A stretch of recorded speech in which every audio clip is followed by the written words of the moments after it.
head, like, I can't do this, or like, no matter how much you accomplish, it's not enough. And I think the biggest takeaway that I've grown from over these past few years is that, like, if you just change that train of thought in your head and say, I'm accomplishing what I need to accomplish, I'm right where I need to be, the path that I'm on is the right path for me, like, just don't compare yourself to other people. I think that can really help you grow a lot, and it just makes you feel better.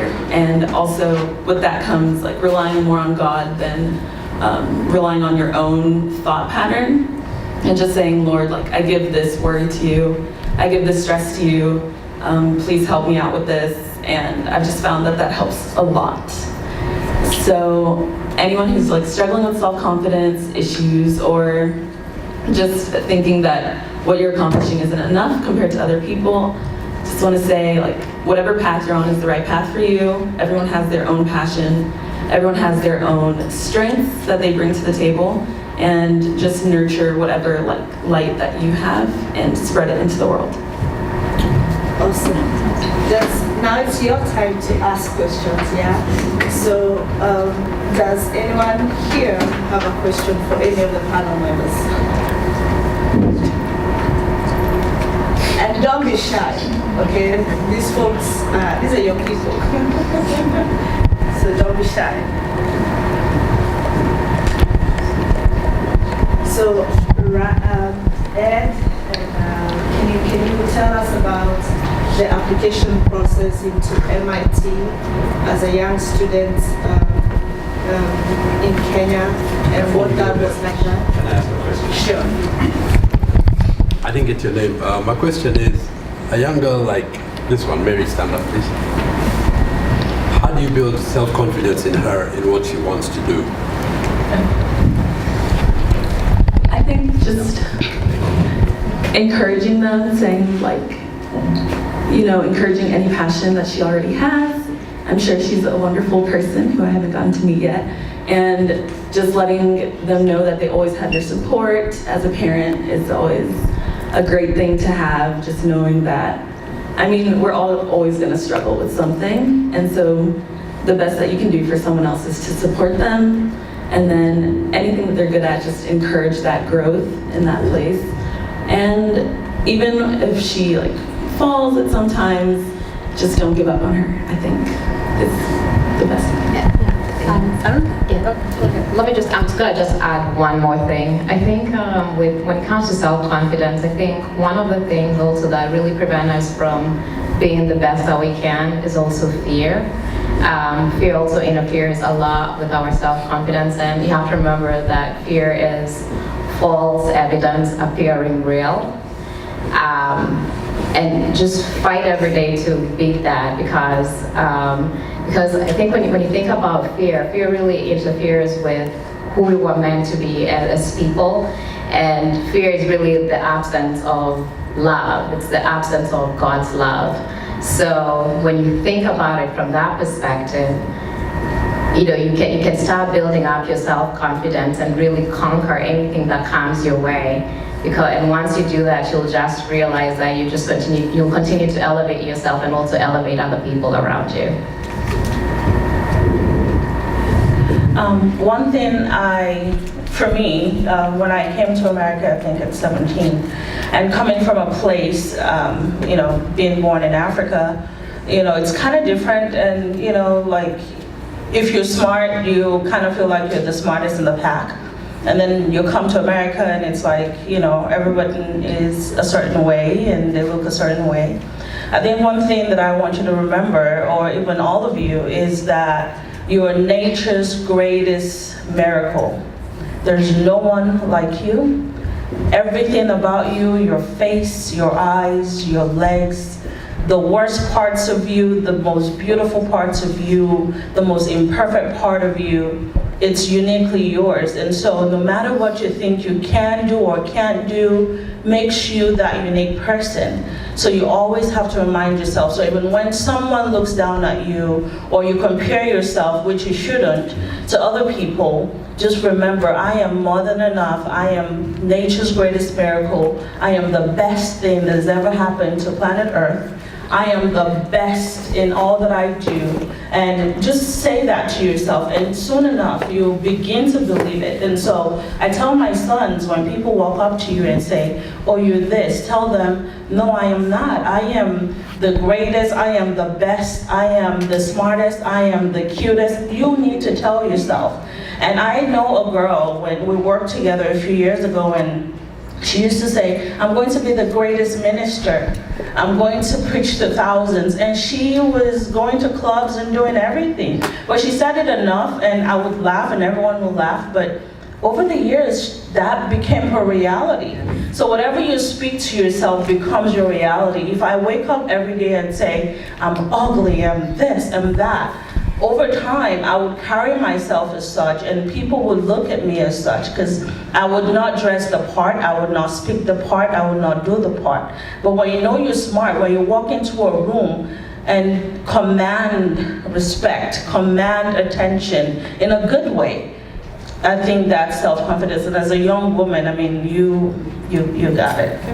Yeah, go ahead. Sorry.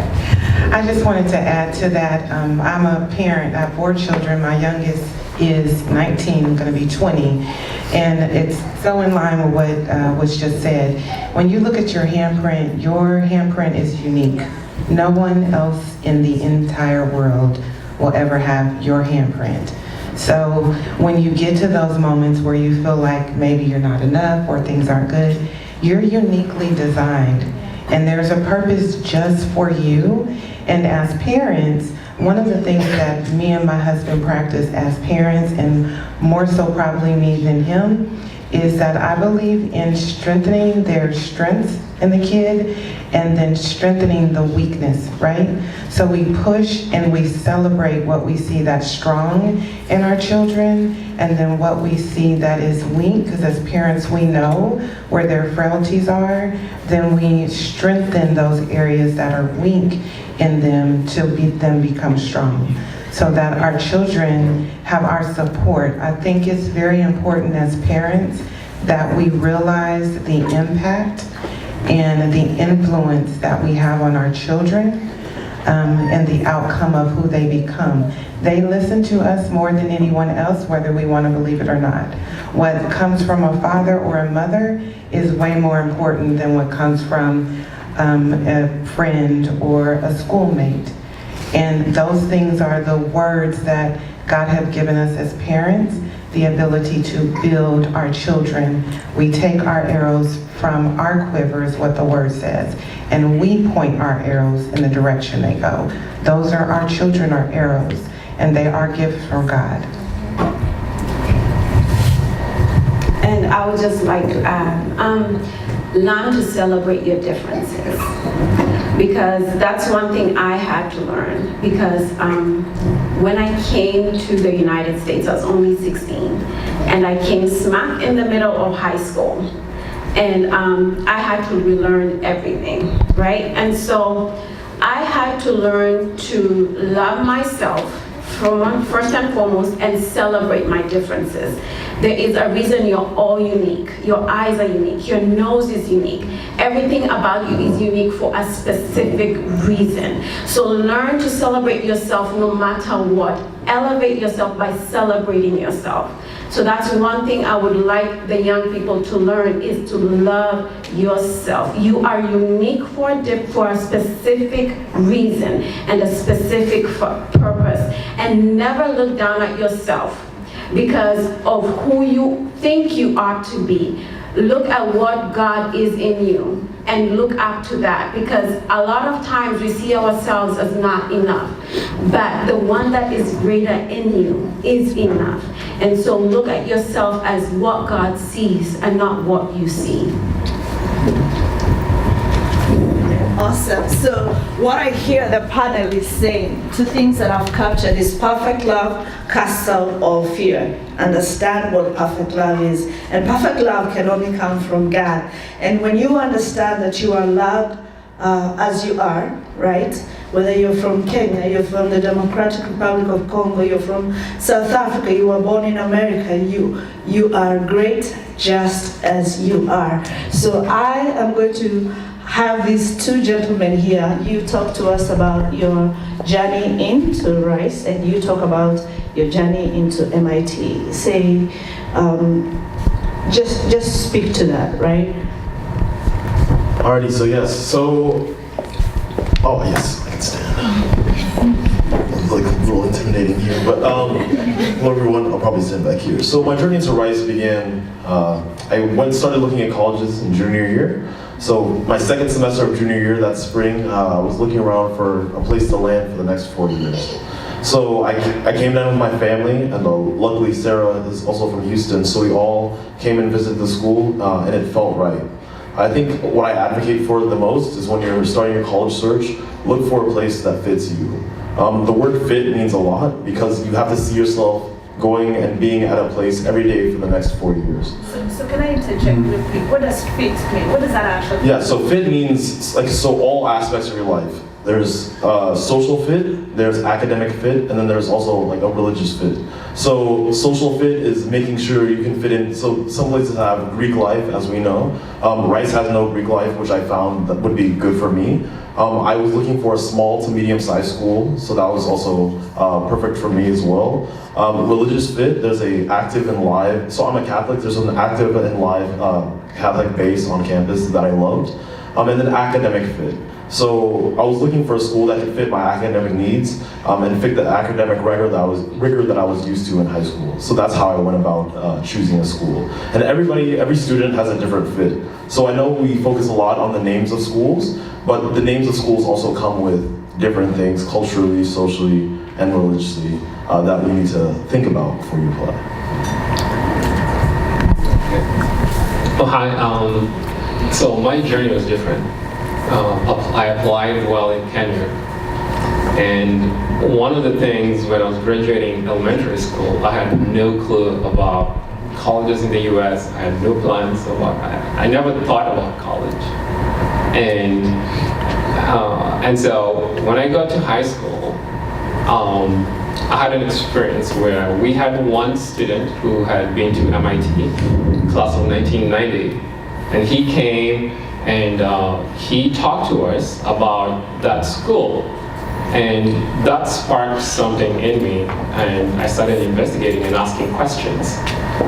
And then I realized there are these sets of schools that they're there, and we have Ivy League schools, and a lot of times they look off in the distance. They're impossible to get into. They're hard. They're expensive. But one of the things I realized is they're very accessible.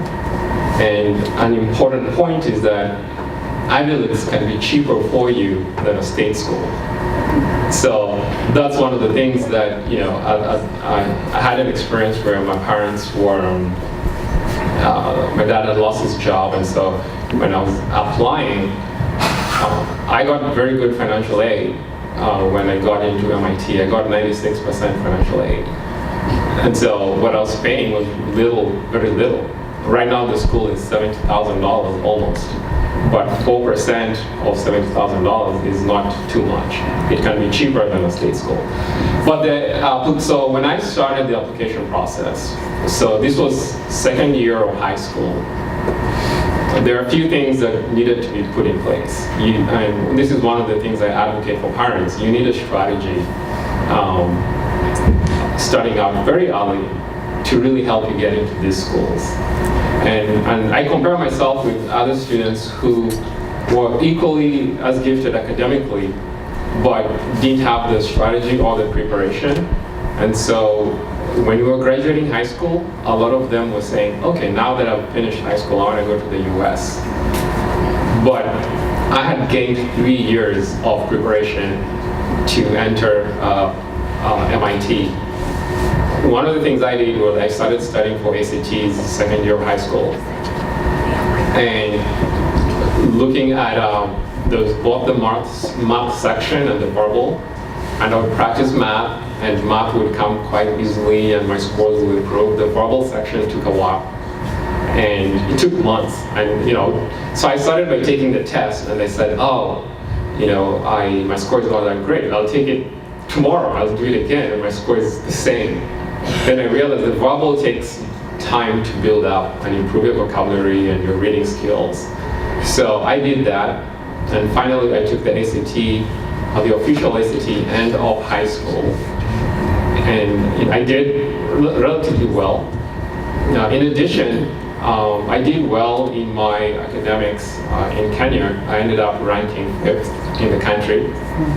And so that was a big thing that helped in my application process.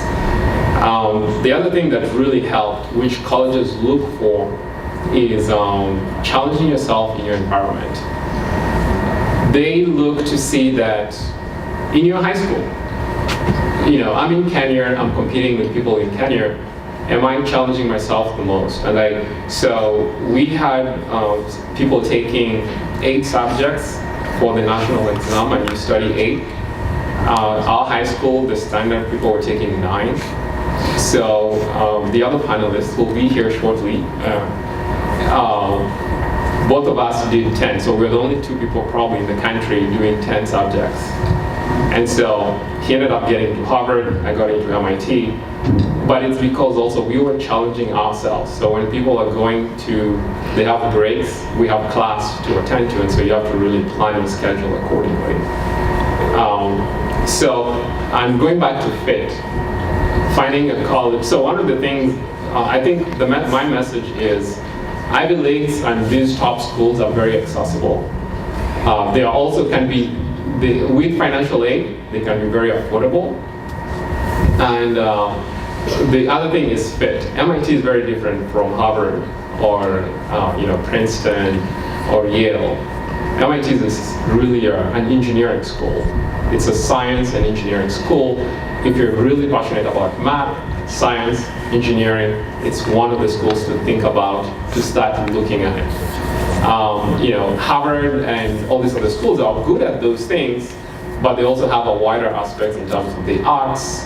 And MIT does have that, but MIT is known for being a really good engineering school. So I applied to 3 schools. I applied to Dartmouth, which is an Ivy League. I applied to MIT, and then I applied to a safety school, which is a strategy that we had at that time when applying. Is you have a list of schools you're applying to that are super competitive, and then you have a school that it's kind of easy to get into.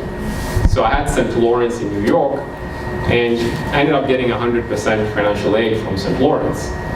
And I remember going to check my email at that time, and I got the St. Lawrence admissions, and I was super happy. I was like, yes, I'm going.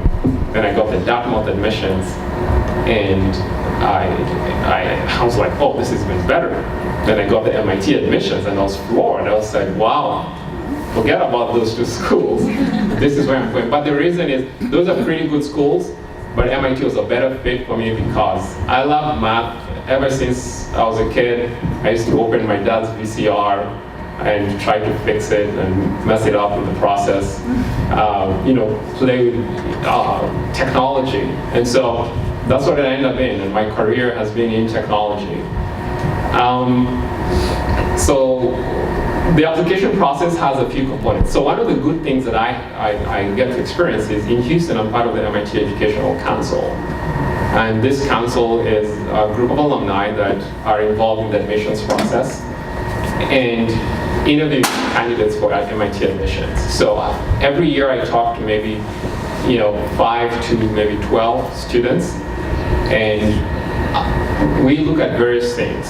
So there's obviously your biographical information. Then there is your GPA and your academic transcript. And we don't look at your transcript, the admissions office does. But the application process includes that. The other thing that's included is you have to write an essay or a couple of essays for different types of schools. Then you have to get teacher recommendations. And then you have to get, you have your extracurriculars. That's one of the components that the schools look at. And then some schools have an interview component. So MIT has an interview component every year. So that's where I come in as an alumni here.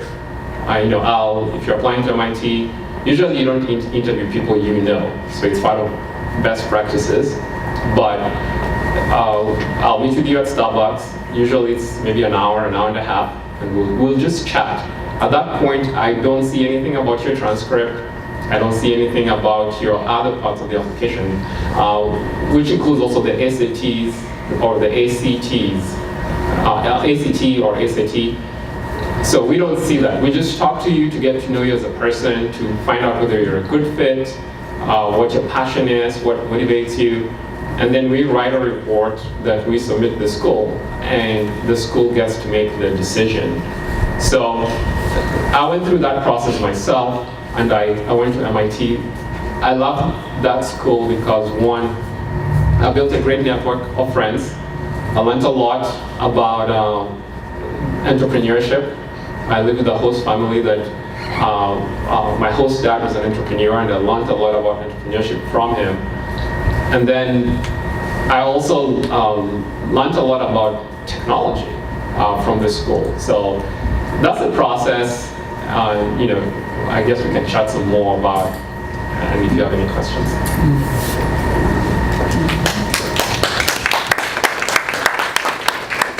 Can I have questions from the panel, from you guys to the panelists before we break out? I'm going to be introducing, after a couple of questions, we're going to, Kamwana Mwara is joining us online. He's a project manager at NASA, and I want him to speak to us about his experience. But before we get to Kamwana, I want to hear what these guys need. They're here for you, right? Remember, they're actually not getting paid, so the father is gonna pay them, but they want to hear what you guys have as questions, yeah? So like, for example, do you understand what it means when somebody says a good SAT score? Do you know what a good SAT score constitutes? Do you know what the SAT exam is, right? So, and both parents and kids are welcome to ask questions, but I really want to hear from the children because this forum is for you. Yeah, this forum, this is all about you guys.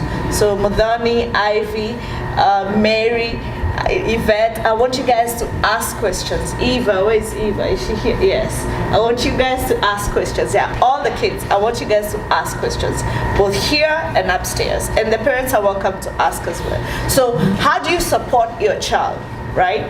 How do you support your child as they get into the application process? Do you start in middle school? Do you start in high school? Do you start in your senior year of high school? Do you understand what that application process looks like as a parent? So now that's not a rhetorical question. Do the parents understand what the application process looks like? Yeah? And then we're going to hear from Grace's boss, and she's going to tell us, when you're recruiting, what makes one candidate better than the other? Like, when you meet somebody, what is it about that person that tells you that this is going to be a good fit? This is not going to be a good fit. I'm going to submit this resume. I'm not going to submit this resume. And Grace, you're welcome to speak to it as well. So if we can start with you and then move to the show. Thank you. I'm so glad you asked that question because as I was preparing to come, that was something that I kept thinking about, is the difference. When you say, what is it? What makes you choose this candidate over that candidate? There's two things that we look at in the corporate sector. So it doesn't matter what company you work for. There's two things that they're always going to look for, no matter what the position is. There's going to be your hard skills. Your hard skills are your education, your ability to do systems, processes, your ability to do the actual job. But then there are your soft skills. Your soft skills are you. It is your attitude. It is how you carry yourself, your confidence. Are you friendly? Are you workable? Are you able to mold or work with a department? So when we are looking at candidates to interview, and we may have 5 candidates and we can only submit 3, we do have to determine who is the best out of the 5. What 3 are going to make it? If all 5 have the same skill and ability, It is going to come down to the soft skill, the actual person. Because one thing that our company tells us, and that's what we sell because we have many competitors, what makes us different from the other competitors is me, it's Miss Grace, it's us as an individual. We're passionate about our job, we're passionate about what we do, and that is the difference on you going on a job interview and you standing out to be the one that is selected. You have to let you shine forth, right? So your resume speaks to your hard skills, your ability to do the job, be able to speak clearly on that and articulate and give examples, real life examples of this is how I was able to overcome this, or this is how I played a part in this project. So your ability to speak to your hard skills is great, but then just being able to ask questions and be very intrigued and inquisitive about what is this company. You are interviewing them as much as they are interviewing you. And that is a coaching skill that we give to many people who are looking for jobs. It is your decision as well as it is their decision. Is this the right fit, as they were saying, for me for a place to work? We work in a place for 40 hours or more a week. Is this the right fit for me? So yes, we all want a job that pays a lot, but is it a job that you are going to be passionate about, that you can really add something to? So I hope that answered your question. Okay, do you guys have questions? I have a question. Good morning. And I really applaud Sifa Church for doing this. This is long awaited for. Thank you. I see Azawi, I see all of you. Thank you. Looking great. Congratulations on being such insane, very, very motivating to our children. As a parent, I would like to ask, and this, I know Zawi, you were in soccer. I've known you since you're a little girl. So I want to ask you specifically, and all of you, you did sports, how that really plays in your college admission. I'm torn between, I know my daughter might not speak, but you know, she's in volleyball, she's in school volleyball, and want to go through that, but my question is, how do you balance your soccer playing and anybody else sports? How did that play that you're also able to pursue a career? And it's not just staying with, you know, just communications, a degree that's not really competitive out there. So maybe you could answer that for us.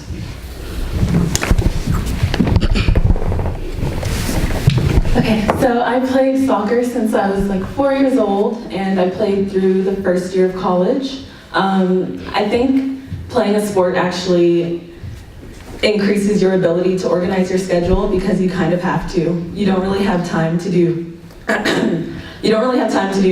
things later on because you have practice and you have a commitment to a team. So I do think like being involved in a sport or being involved in some kind of team or an activity is like a really good thing for someone as they're coming up. I also think it does play really well into your admissions because you can speak to how your teamwork skills, how you interact with other people, and it kind of shows commitment, especially if you stick with a sport over time and they can see you maybe move from like junior varsity in high school, the JV team, to like the varsity team, which is the upper level, and that kind of shows that you can stick with something and move forward with that. I don't know if any of the other panelists